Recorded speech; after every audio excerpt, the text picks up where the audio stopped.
Imagine you're pouring your heart into someone, endless texts, crafting the perfect date, maybe even reshaping your personality to fit what you think she wants.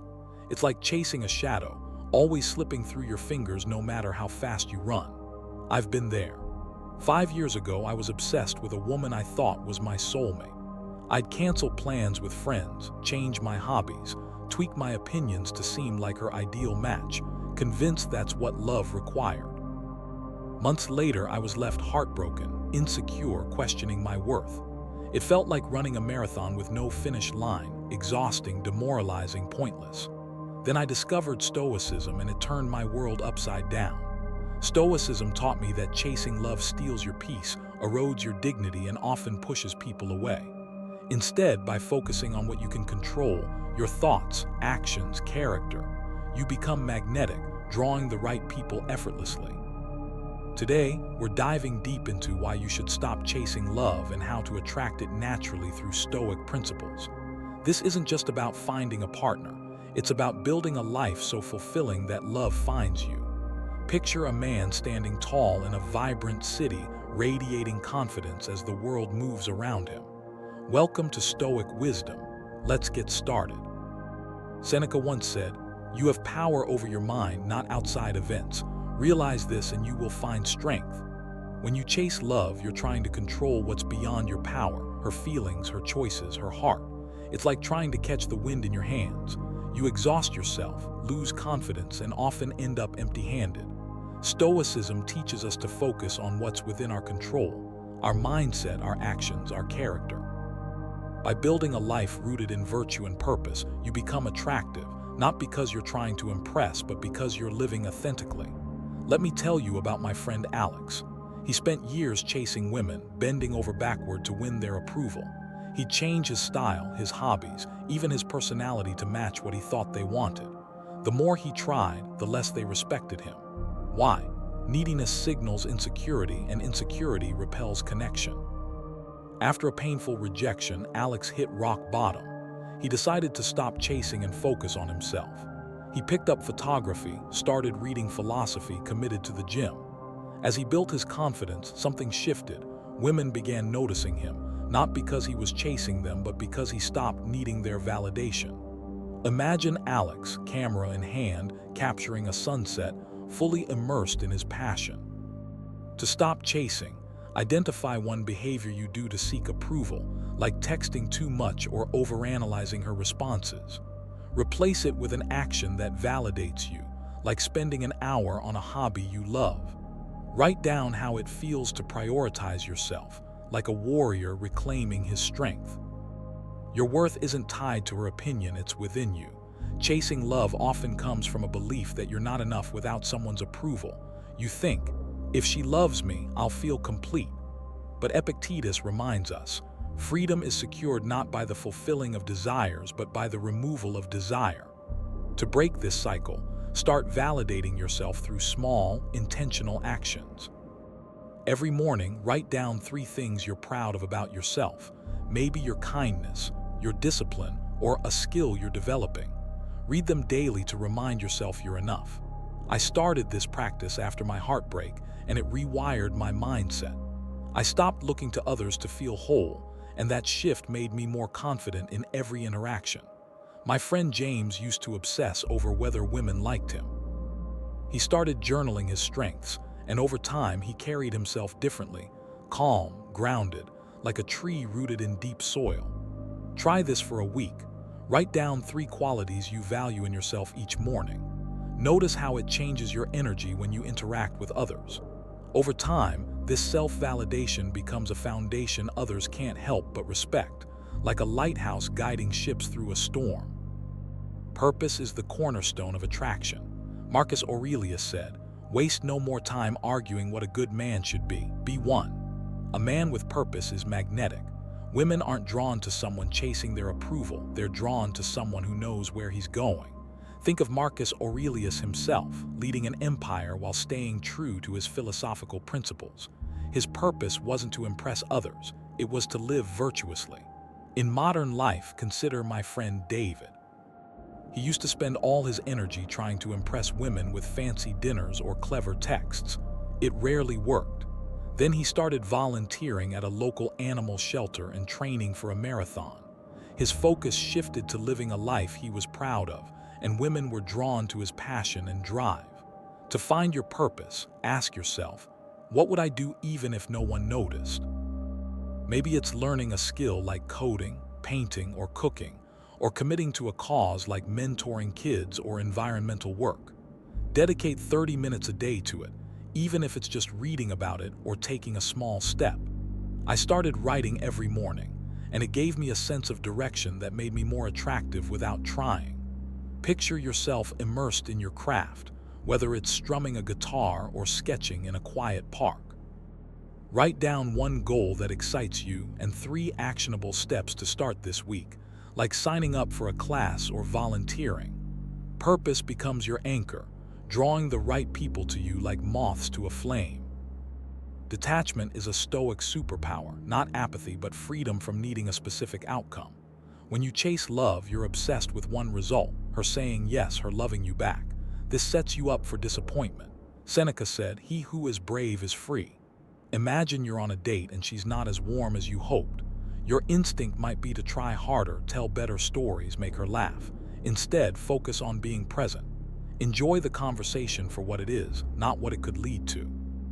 I used to obsess over whether a date would turn into a relationship, which made me anxious and inauthentic.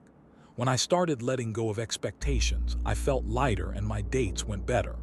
My friend Tom went on a date and decided to just be himself, not worrying if she'd like him. She asked him out for a second date because he was so relaxed, like a man at ease by a calm river. Before your next interaction, tell yourself, "I'm here to connect, not to control." Afterward, journal how it felt to let go of the outcome. This mindset of detachment makes you free, and freedom is attractive, like a bird soaring above the chaos below. Discipline is the backbone of self-respect. Chasing love often stems from impulsiveness, acting on every emotion, texting too soon, rushing into commitment. Stoics value discipline as the path to inner strength. Epictetus said, "No man is free who is not master of himself." My cousin Mike used to bombard women with messages, hopping to win them over. It pushed them away. When he started practicing discipline, waiting before texting, focusing on his goals instead of obsessing, he became more confident, and women responded to that confidence. Discipline isn't about suppressing emotions, it's about directing them wisely. Set a rule for yourself, like waiting 24 hours before responding to an emotionally charged text. It gives you clarity and shows you're in control. I started doing this, and it transformed how I showed up in relationships. Picture yourself pausing, taking a deep breath, choosing your actions with care, like a sculptor chiseling stone. Try this for a month. Commit to one disciplined action, like limiting texting or sticking to a daily routine, and journal how it impacts your confidence. Over time, discipline becomes a habit that earns respect, like a fortress built brick by brick. Chasing love often comes from a mindset of lack. You feel you're missing something. Stoics counter this with gratitude, which shifts your perspective from scarcity to abundance. Epictetus said, "He is a wise man who does not grieve for the things which he has not, but rejoices for those which he has." When you focus on what's already good in your life, your friends, your passions, your growth, you stop needing someone else to fill a void. After a tough breakup, I started a gratitude journal, writing down 3 things each day that brought me joy, like a good workout, a deep conversation with a friend, or a quiet moment with a book. It changed how I carried myself, calm, content, like a man at peace by a serene lake. Women noticed this grounded energy. Try this for 2 weeks. Every night, write down 3 things you're grateful for, no matter how small. Notice how it shifts your mindset in relationships, making you less desperate and more magnetic.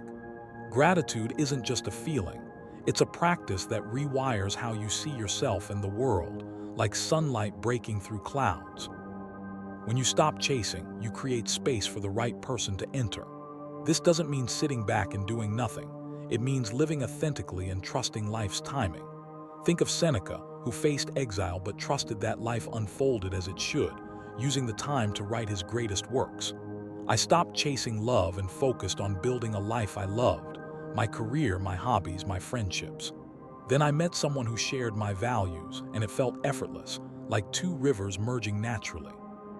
Reflect weekly on one way you live true to yourself, like pursuing a passion or staying calm in a tough moment. This builds a life that naturally attracts the right people.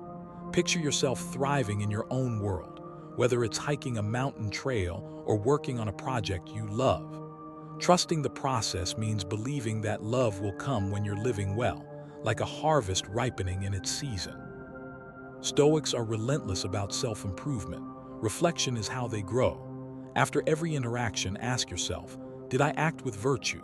Did I chase or stay grounded?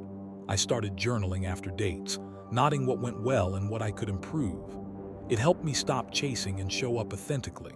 For example, after a date where I felt nervous, I wrote down how I stayed calm by focusing on listening, and I plan to ask more questions next time. Try this. After your next social interaction, write down one thing you did well, like staying present, and one thing to work on, like not overthinking her response. Over time, this reflection builds a habit of growth that makes you magnetic, like a craftsman perfecting his art over years. Let's address a common fear. What if you stop chasing and no one comes? Stoics face this fear with reason. Epictetus said, "It's not what happens to you, but how you react to it that matters." If you're living with purpose, discipline, and gratitude, you're already winning. You're building a life worth living. Love is a byproduct, not the goal. My friend Sarah was single for years after focusing on her career and passions. She didn't chase and eventually met someone who matched her energy. Trust that living well is enough. To combat this fear, visualize yourself thriving alone, happy, fulfilled, surrounded by friends and purpose. Write down 3 ways your life is already full, like your hobbies or community. This perspective keeps you grounded, like an oak standing tall in any season. Another Stoic tool is premeditatio malorum, preparing for the worst. Imagine you approach a woman and she's not interested. What's the worst that happens? You move on stronger. I used to fear rejection, but visualizing it helped me realize it's not the end of the world. Before your next interaction, spend a minute imagining a neutral or negative outcome and how you'll respond calmly. Journal how it affects your confidence, like a soldier preparing for battle. This practice reduces anxiety and keeps you steady, no matter the outcome. As we see a man standing confidently on a hill, the wind carrying his worries away, let's wrap this up. Chasing love steals your peace. Building a life of purpose, discipline, gratitude, and reflection attracts it. You don't need to run after someone else's approval. You need to become the man you respect. Marcus Aurelius said, "The happiness of your life depends upon the quality of your thoughts." Start today. Pick one practice from this video: writing a gratitude list, pursuing a purpose-driven goal, practicing detachment, or reflecting on your actions, and take action. Imagine yourself 6 months from now, living with purpose, radiating confidence like a beacon in the night. Subscribe to Stoic Wisdom for more tools to transform your relationships and life. Drop a comment. What's one thing you'll stop chasing this week? Like this video, share it with someone who needs it, and let's build a stronger, wiser you together.